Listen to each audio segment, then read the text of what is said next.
नमस्कार दोस्तों, एक बार फिर से स्वागत है आपका महाभारत का नए एपिसोड में। आज के एपिसोड में हम बात करेंगे जयंती माता मंदिर की। इन्हें 51 शक्तिपीठों में से एक क्यों कहा गया है, आखिर क्या है इसका इतिहास, क्यों है जयंती माता मंदिर पांडव टीले पे स्थित।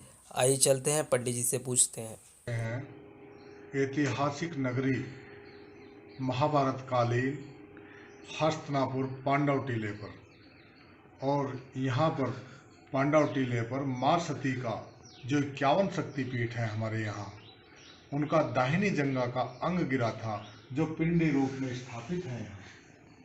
ये माता जी के चरण पादुका है और माता जी का भव्य श्रृंगार हर हफ्ते ड्रेस स्नान के साथ रोजाना यहाँ होता रहता है।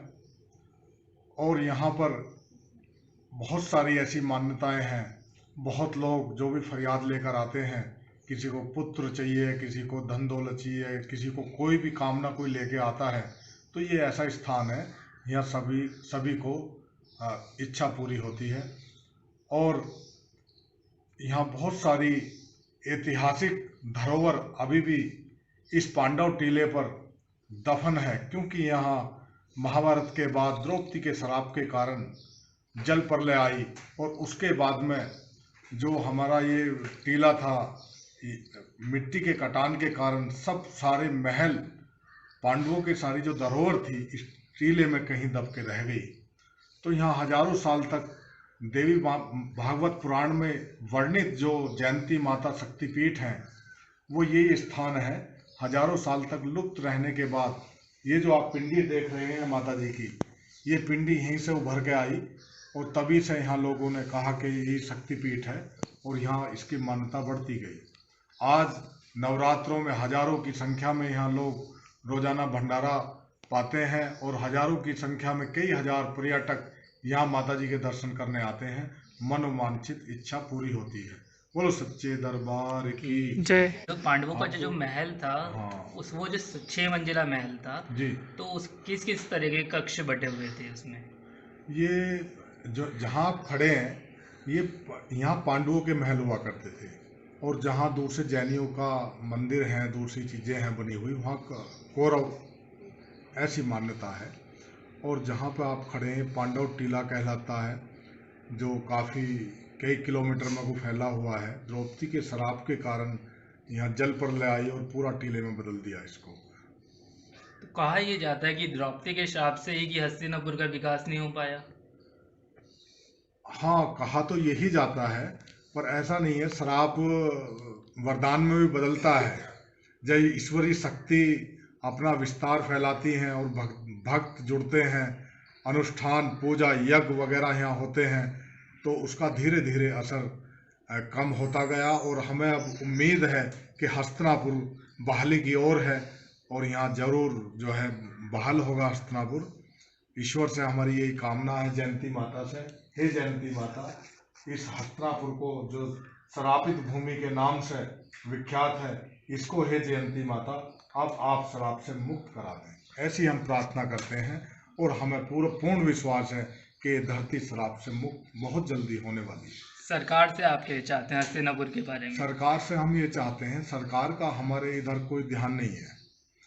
अब एक बाहर वृक्ष है, वट वृक्ष है बहुत बड़ा, इसका देख रेख हम करते हैं। आए दिन हर 2-3 महीने में मिट्टी कट जाती है तो उसको मिट्टी लगाते हैं, फिर भी बहुत मिट्टी कटान होता है। तो वृक्षों की रख रखाव के लिए चाहते हैं गवर्नमेंट से कि कुछ यहाँ वृक्षों के लिए रख रखाव हो।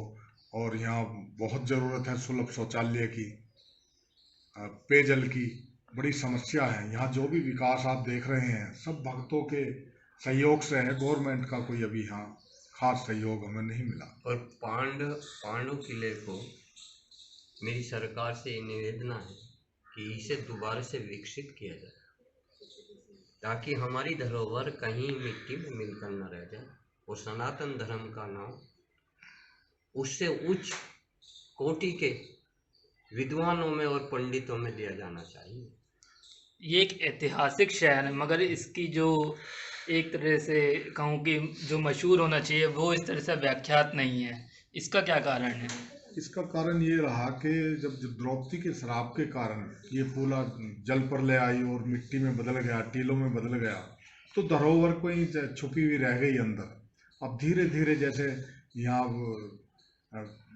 इंदिरा गांधी प्राइम मिनिस्टर ने खुदाई कराई तो कुछ जो अवशेष निकले हैं, तो अभी सुनने में आ रहा है कि जो पुरातत्व विभाग है उसने कुछ 200 करोड़ रुपए के करीब यहाँ रिलीज किया है, जिससे संग्रहालय बनाने का उनकी योजना है। तो उसमें कुछ उम्मीद हमें जगी है कि यहाँ कुछ ना कुछ होगा। और दुर्भाग्य ये भी रहा, अभी लगता है कहीं ना कहीं द्रौपदी का श्राप यहाँ देखने को मिल रहा है। वैसे हमारा प्रयास ये है और हमारी माता जी से प्रार्थना है, जयंती माता से, जयंती माता शक्तिपीठ से, कि ये श्रापित भूमि अब हे माँ इसको दूर कर दो, इस कलंक को आप, अगर ऐसा कुछ है। अभी लॉकडाउन से पहले MLC यशवंत सिंह आए थे और कुछ लोकतंत्र सेनानी उनके यहाँ पर आए थे। उन्होंने बहुत यहाँ काम किया, भ्रमण किया पूरे हस्तिनापुर का।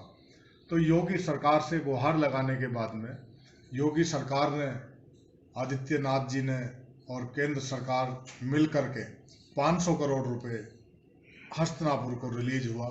पर इस हस्तिनापुर का दुर्भाग्य कहो या माता जी की लेखनी या कुछ भी, ईश्वर का कुछ कारण है इसमें, उसके तुरंत बाद लॉकडाउन लग गया। लॉकडाउन होने पर जो भी फंड रिलीज हुए वो रोक दिए गए।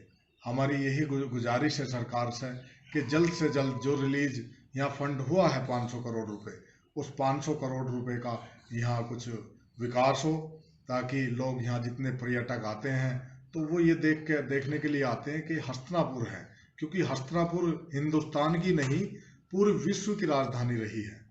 और ये ऐसी भूमि है जिस भूमि पे माँ गंगा पत्नी के रूप में और माँ के रूप में विराजमान रही। यही एक ऐसी भूमि है जहाँ माँ गंगा साक्षात अपने दर्शन देती थी।